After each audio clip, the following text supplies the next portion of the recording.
Today on Expert Showcase, we have Pallavi Kapoor talking about Is Stress Making You Crazy? 3 techniques that will help you remain calm and focused.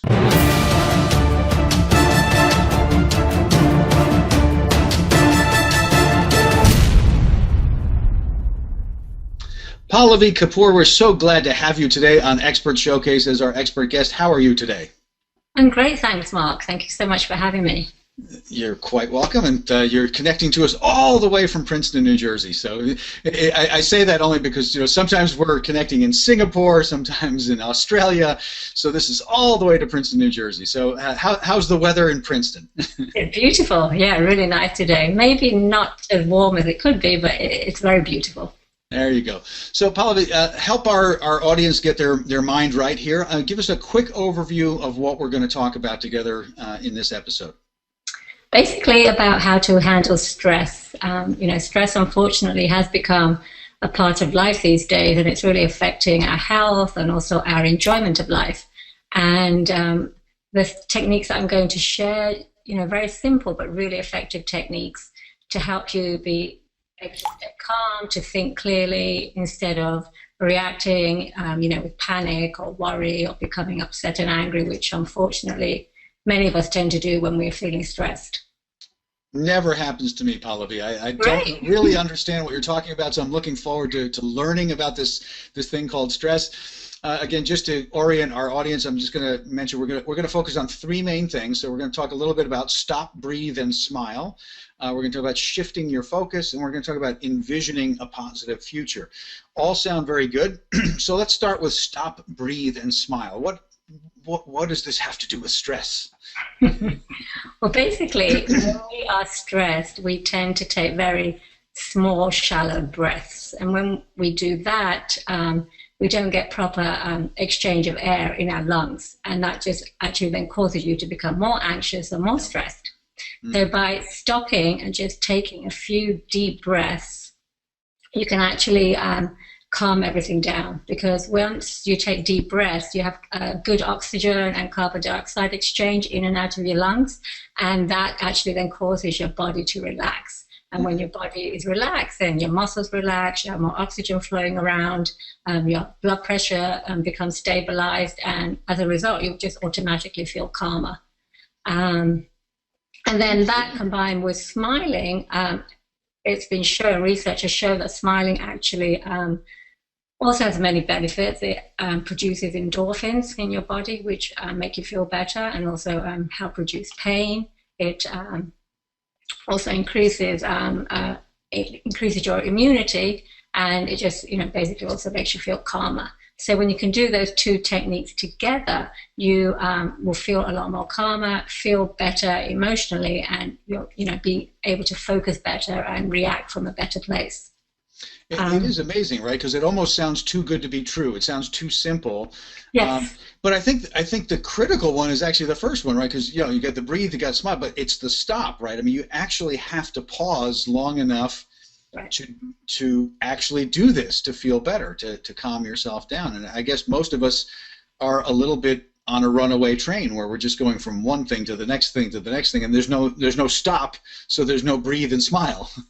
Right, exactly. And I think that's important, to have something, to remind yourself. So whether it's just something like putting an elastic band on your wrist, or having a sticky note somewhere where you think you'll really see it and not just ignore it. But anything that you can, think of just to use as a reminder to just help you remember to just stop and take that deep breath. And the actual breathing technique is very simple. It's nothing fancy at all. It's just a question of breathing from your stomach instead of your chest. Right. We all have a tendency to breathe from our chest, but it's actually the breath needs to come in and out of your stomach.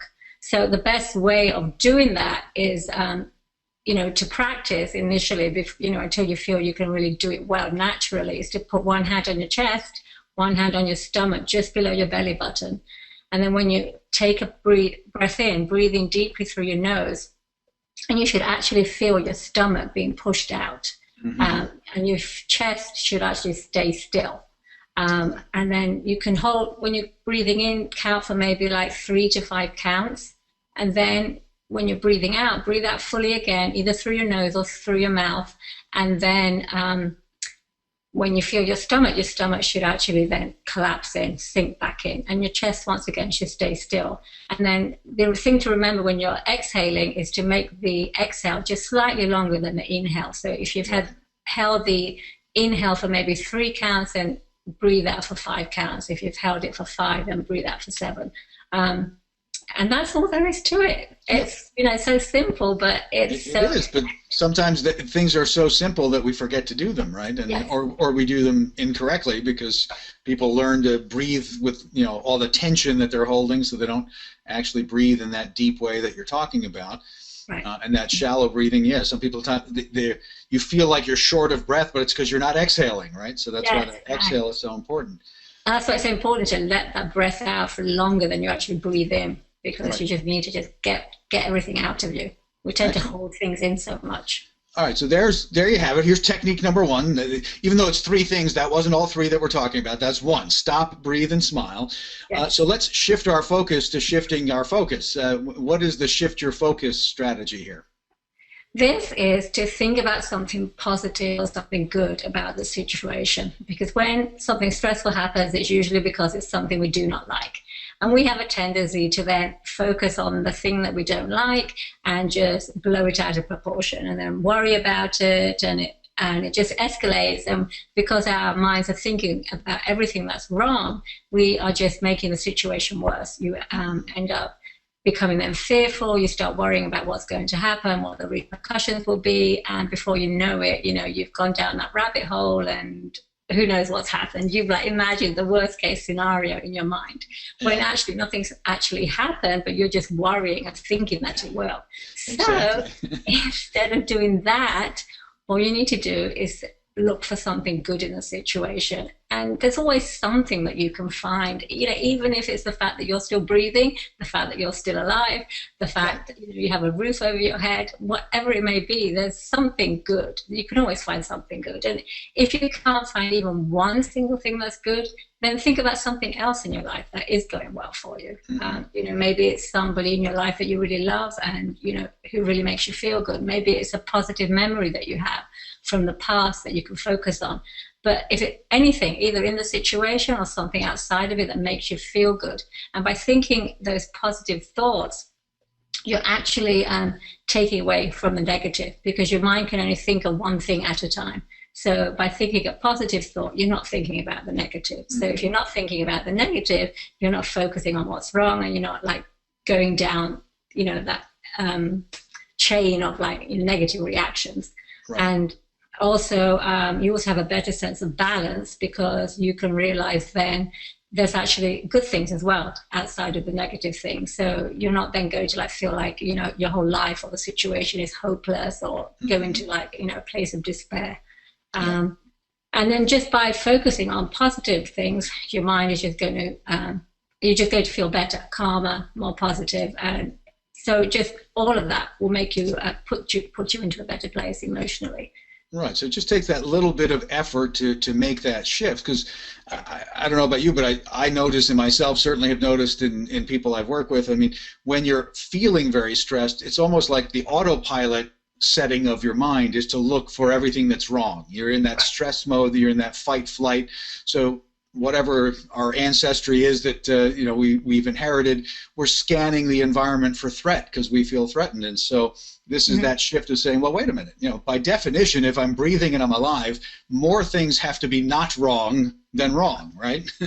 Right. That was John Kabat-Zinn's line with chronic pain patients is, scan your body, because even though the pain is making you stare at it, there's definitely more that is not wrong in your body. And by tuning into that, you're same thing, different language, but shifting your focus and feeling that sense of positive energy, right? Yes, and it's so easy to do.